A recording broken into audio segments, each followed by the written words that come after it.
Hello friends, இன்னைக்கு நம்ம already பார்த்துட்டு இருக்க மான்ஹுவாவோட சாப்டர் 2 தான் பார்க்க போறோம். இந்த வீடியோ உங்களுக்கு பிடிச்சிருந்தா ஒரு லைக் பண்ணிட்டு நம்ம சேனலையும் சப்ஸ்கிரைப் பண்ணிடுங்க. அப்பதான் எனக்கு ரெகுலரா வீடியோ போடுறதுக்கு ஒரு மோட்டிவேஷனா இருக்கும். சரி வாங்க டைம் வேஸ்ட் பண்ணாம வீடியோக்குள்ள போலாம். இங்க இருக்கிற பிளேயர்ஸ்லாம் ஒண்ணா சேர்ந்து நிறைய கில்ட்ஸை ஃபார்ம் பண்ணுனாங்க. அதுல ஃபீனிக்ஸ் கில்டு தான் கொரியாலேயே செகண்ட் மோஸ்ட் பவர்ஃபுல் கில்டு. அந்த கில்டை உருவாக்குனவங்க பணத்துக்காகவும் பவருக்காகவும் எந்த எக்ஸ்டென்ட்டுக்கு வேணாலும் போவாங்க. அதே நேரத்துல மெசியா கில்டு அதோட நேர்மைக்காக மக்கள் நிறைய பேர்கிட்ட பிரபலமாச்சு. இப்போ நமக்கு அந்த ஃபீனிக்ஸ் கில்டோட ஹெட் குவார்ட்டர்ஸை காட்டுறாங்க.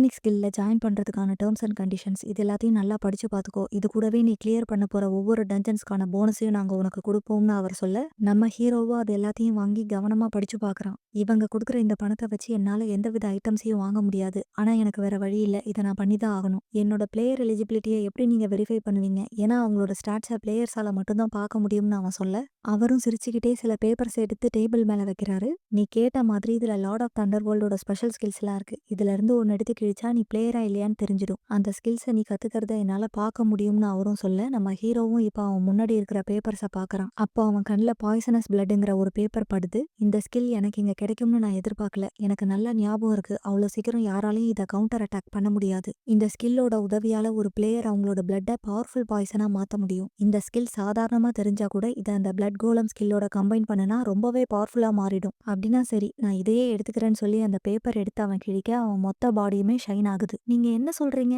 கிம் தான் அந்த பலியாடான்னு அவன் கேட்க, ஆனா நான் கேள்விப்பட்டேன் அவனோட அந்த என்லைட்டன் ரொம்பவே பவர்ஃபுல் ஆனதுன்னு அந்த பொண்ணும் சொல்ல, என்னதான் பவர்ஃபுல்லா இருந்தாலும் என்கிட்ட அதெல்லாம் வேலைக்காகாது. அவனே ஒரு வெத்து வேட்டு அவனுக்கு இந்த மாதிரிலாம் பில்டப் கொடுக்காதுன்னு அந்த மொட்டையும் அவகிட்ட சொல்லிட்டு இருக்கும்போது அப்ப யாரோ வர சத்தம் கேட்டு அவங்க எல்லாரும் அதை அட்டாக் பண்ண ரெடி ஆகுறாங்க. இப்போ ஒரு பிளாஷ்பேக் காட்டுறாங்க. நம்ம ஹீரோவோட போன்ல அலாரம் அடிக்குது. அதை அவன் ஆஃப் பண்ணிட்டு, என்னதான் பாஸ்ட் லைஃப்ல நான் மரணத்துல இருந்து தப்பிச்சு வந்திருந்தாலுமே கூட டெய்லியும் நைட் அது எனக்கு கனவுல வந்துட்டு தான் இருக்கு. இப்போ நான் பாஸ்ட்டுக்கு வந்திருக்கேன்னா என்ன கொன்னவங்களும் கண்டிப்பா உயிரோட தான் இருப்பாங்க. இப்போ நமக்கு ஒரு கார் பார்க்கிங் ஏரியாவை காட்டுறாங்க. ஹே காய்ஸ், எல்லாரும் வந்துட்டீங்களான்னு அந்த மொட்டையனும் சொல்ல, டஞ்சனுக்கு போறது இதுதான் எனக்கு ஃபர்ஸ்ட் டைம். ஸோ அங்க இருக்கிற மான்ஸ்டர்ஸ் கிட்ட இருந்து நீங்க என்ன ப்ரொடெக்ட் பண்ணுவீங்களான்னு அவளும் வழிஞ்சுக்கிட்டே கேட்க, நீ ஒன்னும் கவலைப்படாத செல்லம், அதான் மாமா நான் இருக்கேன்ல, என்ன மீறி யாராவது உன் மேல கை வச்சிட முடியுமா என்ன?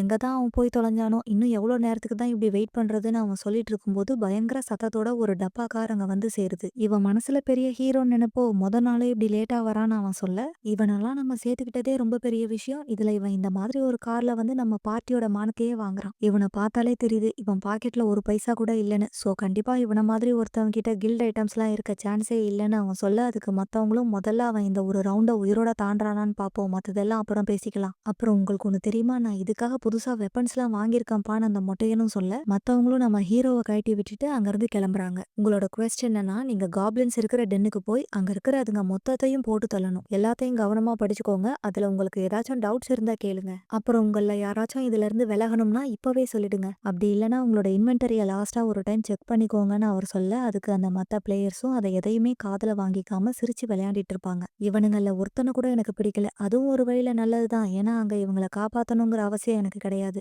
இப்போ நம்ம ஹீரோவும் மத்த டீம் மெம்பர்ஸும் அந்த டஞ்சனோட என்ட்ரன்ஸ்க்கு வந்து சேர்றாங்க. இவ்ளோ க்ளோஸா இதுக்கு முன்னாடி நான் வந்ததே இல்லைன்னு அந்த பொண்ணும் ஆச்சரியத்துல வாய பொளக்க, இதுக்கே இப்படி அசந்துட்டா எப்படி, கொஞ்சம் பொறுமையா இரு செல்லம், இன்னும் நீ பார்க்க வேண்டியது நிறைய இருக்குன்னு அந்த மொட்டையனும் சொல்ல, இப்ப அவங்க எல்லாரும் அந்த போர்ட்டல் வழியா அந்த டஞ்சனுக்குள்ள என்டர் ஆக அவங்க போட்டிருக்க ட்ரெஸ் எல்லாமே ஆட்டோமேட்டிக்கா சேஞ்ச் ஆயிடுது. நம்ம அப்படியே இன்னொரு வேர்ல்ட்ல இருக்கிற மாதிரி ஃபீல் ஆகுது. இது பார்க்க அப்படியே ஒரு கேம் மாதிரி இருக்குன்னு அவன் சொல்ல, நீ கேம் நான் சொன்னேன், இது ஒன்றும் கேம் கிடையாது தம்பி. ஏன்னா இங்க நீ செத்துட்டீன்னா உண்மைக்கும் உன் உயிர் உன்னை விட்டு போயிடும். சோ பார்த்து இருந்துக்கோன்னு அவன் சொல்லிட்டு இருக்கும் போதே நம்ம ஹீரோ அங்க இருந்து போய் சுத்திலும் இருக்கிற ட்ரீஸ் அப்சர்வ் பண்ணுவான். இதுல இருக்கிற மார்க்ஸை பார்க்கும்போது நான் எதிர்பார்த்ததை விட இங்க நிறைய காப்ளின்ஸ் இருக்கும்னு தோணுது. டேய் தம்பி, உன் பேரு கிம் தானே, நீ போய் நம்ம பேஸ் கேம்ப் செட் பண்றதுக்கான ஒரு இடத்த பார்த்து வை, தனியா சமாளிச்சுப்பல அப்படின்னு அவன் சொல்ல, எனக்கு எந்த ப்ராப்ளமும் இல்லைன்னு சொல்லிட்டு நம்ம ஹீரோவும் அங்கிருந்து கிளம்புறான். இவனை கழட்டி விடுறது கஷ்டம்னு பார்த்தா இவ்ளோ ஈஸியா முடிஞ்சிருச்சே, இந்த ஆடு தானா கசாப்பு கடையை நோக்கி போகுதுன்னு சொல்லி அவங்க சிரிக்க, எல்லாரும் பேட்டிலுக்கு தயாராகுங்க, இதுல கிடைக்க போற எல்லா ஐட்டம்ஸும் நமக்கு தான் அவன் சொல்ல, அதுக்கு மத்தவங்களும் அவனை சியர் பண்ணுவாங்க. என்ன அவங்க பெயிட்டா யூஸ் பண்ணலாம்னு முடிவு பண்ணிட்டாங்க போல, இதுக்காக தான் நானும் வெயிட் பண்ணிட்டு இருந்தேன். இப்போ அதே நேரத்துல மெஸ்ஸியா கில்டுல உங்க எல்லாருக்கும் நான் நம்ம புது மெம்பரை இன்ட்ரோடியூஸ் பண்ண போறேன். அவர் தான் இந்த மிஷனுக்கு இன்சார்ஜா இருக்க போறாருன்னு ஷின்ஹே சொல்ல, அதுக்கு மத்த மெம்பர்ஸும் இவங்க யார பத்தி சொல்றாங்கன்னு ஆர்வமா காத்துட்டு இருக்க, போயும் போயும் இந்த திமிர் புடிச்சவனையா இவங்க மெம்பரா சேர்க்கணும்னு யாங் நினைக்க, ஹலோ எவ்ரிவன், நான் தான் ஏச்சி. இங்க இருக்கிற பலருக்கு என்ன தெரிஞ்சிருக்கும். சோ அதனால என்ன இன்ட்ரோடியூஸ் பண்ண வேண்டிய அவசியம் இல்லைன்னு அவன் சொல்ல, அதை கேட்டு யாங்கும் கடுப்பாகிறான். உன்னோட இந்த தைரியம் எனக்கு ரொம்ப பிடிச்சிருக்கு. நான் தான் சீஜ் ஒன்லி, மெஸ்ஸியாவோட கில்ட் மாஸ்டர். இருந்துட்டு போ, அதுல எனக்கு எந்த பிரச்சனையும் இல்ல. என்னோட மிஷன் என்னன்னு முதல்ல சொல்லு. உனக்கு எவ்வளவு திமிரு இருந்தா கில்ட் மாஸ்டர் கிட்டயே மரியாதை குறைவா பேசுவேன்னு யாங்கு கோவப்பட, இவனெல்லாம் ஒரு ஆளுன்னு மதிச்சு எதுக்காக இவன நம்ம கில்டுல சேர்க்கணும்னு நினைக்கிறீங்கன்னு அங்க இருக்கிற மத்த மெம்பர்ஸ்லாம் பேசிக்கிறாங்க. என்னால இப்பவே ஒரு பூச்சிய நசுக்குற மாதிரி உன்ன நசுக்கி கொன்னுட முடியும். நான் இப்படி பேசுறது தான் உன்னோட ப்ராப்ளமா? இல்ல லாஸ்ட் டைம் நடந்த அந்த விஷயத்த நினைச்சு நீ இன்னும் கோவமா இருக்கியான்னு அவன் கேட்க, உனக்கும் யாங்க்கும் நடுவுல அப்படி என்னதான் நடந்துச்சுன்னு அங்க இருக்கிற இன்னொருத்தவனும் கேட்க, போதும் நிறுத்துங்கன்னு சீஜோன்லயும் சொல்ல அங்க இருக்கிற எல்லாரும் அமைதியாகுறாங்க. ஒரு வழியா நம்மளோட வெல்கம் பார்ட்டி முடிஞ்சிருச்சுன்னு நினைக்கிறேன். இப்போ நம்ம மிஷனை பத்தி பேசலாம்னு சொல்லி அவளும் அதை பத்தி எக்ஸ்பிளைன் பண்ணிட்டு இதை கம்ப்ளீட் பண்ண உனக்கு எவ்வளோ நாள் ஆகும்னு கேட்க, அதுக்கு எய்ச்சியும் கொஞ்சம் திங்க் பண்ணிட்டு லொகேஷன் மட்டும் ட்ராக் பண்ற மாதிரி இருந்தா குறைஞ்சது 3 நாளாவது ஆகும்னு சொல்றான். 3 நாள் நான் சொன்னேன், பரவாயில்ல, நான் எதிர்பார்த்ததை விட நீ ஒன்றும் அவ்வளோ மோசம் இல்லைன்னு லீயும் சொல்லுவான். இப்போ நமக்கு நம்ம ஹீரோ இருக்கிற இடத்த காட்டுறாங்க.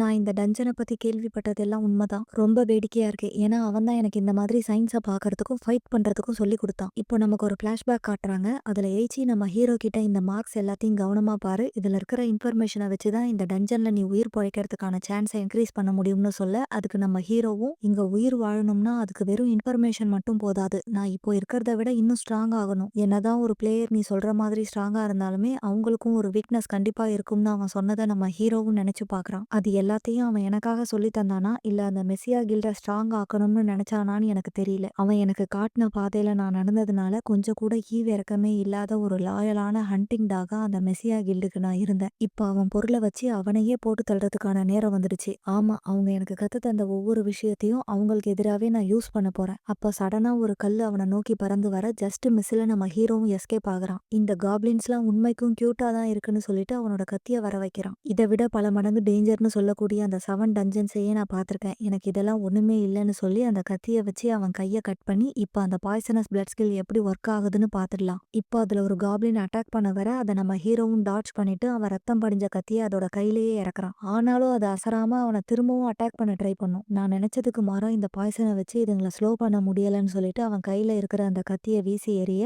அது அங்க இருக்கிற ஒரு காப்ளினோட மண்டையில போய் சொருக அதை பாக்குற மத்த காப்ளின்ஸ்லாம் இன்னும் வெறியாகுதுங்க. நீங்களாம் எப்படி ஃபைட் பண்ணுவீங்கன்னு எனக்கு ரொம்ப நல்லாவே தெரியும். ஸோ உங்களை சமாளிக்கிறது எனக்கு ஒரு ப்ராப்ளமே இல்லை. ஆனா இதை நான் ரொம்ப நேரம் இழுத்தா மத்த எல்லா காப்ளின்ஸும் இங்க வர்றதுக்கு நிறைய சான்ஸ் இருக்கு. ஸோ அது கண்டிப்பா எனக்கு ஒரு பிரச்சனையா தான் இருக்கும்னு சொல்லிட்டு அவனோட இன்வென்டரியில இருந்து காப்ளின் விப்னு சொல்லப்படுற சாட்டையை வர வைக்கிறான். அந்த விப்பை பார்த்ததுமே அங்க இருக்கிற மத்த காப்ளின்ஸ்லாம் பயத்துல நடுங்க ஆரம்பிக்குதுங்க. நல்ல வேளை இதை நான் என் கூட கொண்டு வந்தேன். இதனால என் வேலை சுலபமா முடிஞ்சிடும்னு சொல்ல இதோட இந்த சாப்டரும் முடியுது. நம்ம ஹீரோவுமே அவனோட பாஸ்ட் லைஃப்ல அந்த மெஸ்ஸியா கில்டுல மெம்பரா இருந்து அவங்க அவனுக்கு கொடுத்த எல்லா வேலையும் ஏன் எதுக்குன்னு கேட்காம செஞ்சிருப்பான். ஆனா இங்க கதையே வேற. அந்த மெஸ்ஸியா கில்டோட லீடரான லீய போட்டு தள்ளுறதுக்காக தான் நம்ம ஹீரோ ஃபீனிக்ஸ்லயே ஜாயின் பண்ணிருப்பான். இந்த வீடியோ உங்களுக்கு பிடிச்சிருக்கும்னு நினைக்கிறேன். ரெகுலரா இந்த மாதிரி வீடியோஸ் பார்க்கறதுக்கு நம்ம சேனலை மறக்காம சப்ஸ்கிரைப் பண்ணிக்கோங்க. தேங்க்ஸ் ஃபார் வாட்சிங். Love you guys.